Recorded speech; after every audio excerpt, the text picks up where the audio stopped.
வணக்கம். பாகியலட்சுமி சரியில்ல. பாட்டி சோகமா உட்காந்துக்கிட்டு இருக்காங்க. தாத்தா கேட்குறாரு, "என்ன நானும் பார்த்துக்கிட்டு இருக்கேன். எதுக்காக ஒரு மாரி இருக்கன்ட்டு?" "அதெல்லாம் ஒண்ணும் இல்லைங்க. நான் நார்மலா தான் இருக்கேன்ட்டு."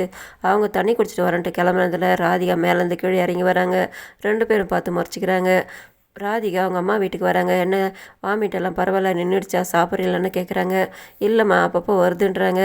"அப்போ வீட்டில் சொல்லிட்டீங்களான்னு?" கேட்டவொடனே, "இல்லைம்மா, இன்னும் யார்கிட்டையும் சொல்லலை. அவர் தான் அவங்க அம்மா கிட்ட மட்டும் சொல்லியிருக்காருன்ட்டு போய் அவங்ககிட்டயே சொன்னேன். எல்லார்கிட்டையும் சொல்ல வேண்டியதானேன்னு." கேட்கும்போது ராத்திரி வந்து சொல்கிறேன் சொல்லியிருக்காருன்ட்டு. ஆனால் அவங்க அம்மா என்ன சொன்னாங்க தெரியுமா? அழிச்சிடுன்னு சொல்கிறாங்கம்மான்ட்டு. அதை கேட்டது இவங்க ஷாக் ஆகுறாங்க. அப்படியே சொன்னாங்க, "வா போயிட்டு அவங்கள ஒரு வழி பண்ணலான்ட்டு." "வேணாம் விடுமா, அவங்களுக்கு அவங்க பேசின மாதிரி நானும் அவங்கள திட்டிட்டேன். அவர் வந்து நைட்டு சொல்கிறேன்னு சொல்லியிருக்காருன்ட்டு. அவங்க சொல்கிற மாதிரிலாம் நீ எதுவும் செஞ்சு வைக்காத. இந்த குழந்தைய நீ பெற்றுக்கோ. முதல் வாழ்க்கை தான் சரியில்லாமல் போயிடுச்சு. இந்த குழந்தைய பெற்றுக்கினா தான் உனக்கு ஒரு பிடிப்பு கிடைக்கும். எதிர்காலத்தில் நீயும் சந்தோஷமாக இருக்க முடியும். அவங்களாம் பாகியா கூட பிரச்சனை வந்தால் கூட பிரியாமல் அவங்களாம் சந்தோஷமாக குடும்பத்தோடு இருக்கும்போது நீ மட்டும் எதுக்காக உனக்குன்னு இந்த குழந்தை வேணும். அதனால் இந்த குழந்தைய பெற்றுக்குமா சொல்லும்போது, ஆமாம்மா, அந்த முடிவில் தான் நானும் இருக்கேன். ராத்திரி வந்து அவர் சொல்லியிருக்காரு பார்க்கலான்ட்டு." இவங்க பேசிக்கிட்டு இருக்காங்க. அதுக்கப்புறம் கோபி வீட்டுக்கு வராரு. அவங்க அம்மா அப்பா பார்க்குறாரு. வந்து உட்காந்து பார்க்குறாரு. 2 பேருமே சாவகாசமாக சாதாரணமாக உட்காந்துட்டு இருக்காங்க. அந்த இடத்துல எதுவும் சொல்ல முடியாமல் அவர் மேலே போகலான்னு பார்க்குறாரு. மேலே போனால் ராதிகா எல்லார்ட்டையும் சொல்லிட்டியான்ட்டு கேட்பாலான்ட்டு அவர் அங்கேயே தயங்கிட்ட நின்றுக்கிட்டு இருக்காரு. அந்த பக்கம் பாக்யா வந்துட்டு இவரை முறைச்சி பார்த்துட்டு அவங்க அத்தை மாமா கிட்ட வந்து கேட்குறாங்க, "சப்பாத்தி பண்ண போகிறேன், என்ன பண்ணட்டும் மாமான்னுட்டு ஏதாவது செய்யுமான்னு சொன்னோன்னே."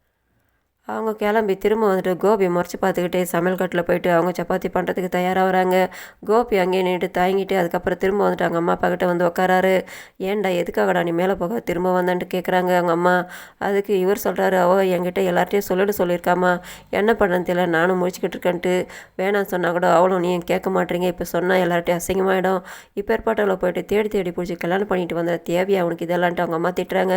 என்ன 2 பேரும் குசு குசுன்ட்டு அங்கே பேசிக்கிட்டு இருக்கீங்கன்னு கேட்கும்போது, "அதெல்லாம் ஒன்றும் இல்லைங்கன்ட்டு." ராதிகா வராங்க. "உங்களுக்கு தண்ணி வேணுமான்னு?" கேட்குறாங்க. "இல்லை, எப்போ வந்தீங்கன்னு?" கேட்டவொடனே, "இப்போ தான்மா வந்தேன்ட்டு." "இருங்க, நான் தண்ணி எடுத்துகிட்டு வரேன்ட்டு." அவங்க சமையல் காட்டில் பாகியாவை முறைச்சி பாட்டு எடுத்து தண்ணி எடுத்துகிட்டு வந்து கொடுக்குறாங்க. "இந்தாங்க குடிங்கன்னுட்டு."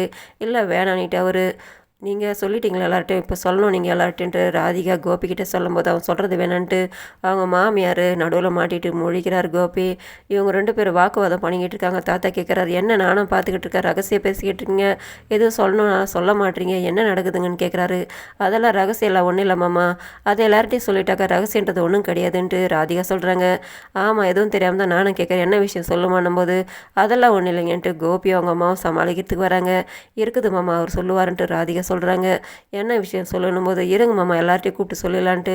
ராதிகா வந்துட்டு இனியாவை கூப்பிட்றாங்க. "அதெல்லாம் ஒன்றும் இல்லைம்மா, நீ கிளம்புன்ட்டு." பாட்டியும் கோபி சொல்கிறாங்க. "விஷயம் இருக்குது, எல்லார்ட்டையும் ஒரு விஷயம் சொல்லணும், மற்றவங்களாம் கூட்டிகிட்டு வந்துட்டு." ராதிகா இனியா கிட்ட சொல்லும் போது அவங்களும் கூட்டிகிட்டு வந்துடுறாங்க எல்லாரும். "என்ன விஷயம் சொல்லுங்கன்ட்டு." எல்லாரும் வந்துட்டு நிற்கிறாங்க. "அதெல்லாம் ஒன்றும் இல்லை, கிளம்புங்கன்றாங்க." "உங்கள் அப்பா அவங்க எல்லார்ட்டையும் ஒரு விஷயம் சொல்லணுமா, இருங்கன்ட்டு." ராதிகா சொல்கிறாங்க. "நானும் அவ்வளோ நேரம் பார்த்துக்கிட்டு இருக்கேன், என்னது எல்லாரையும் வர வச்சுட்டு உங்கள் பாட்டுக்கு விஷயம் இல்லைன்ட்டு இருக்குது இல்லைன்றீங்க, என்ன விஷயம் சொல்லுங்கன்ட்டு. ஆளாளுக்கு வேலை இருக்குது சொல்லுங்கன்ட்டு." கோபிக்கிட்டே அவங்க பாட்டிக்கிட்டே கேட்குறாங்க. அவங்க 2 பேரும் சொல்ல முடியாமல் முழிக்கிறாங்க.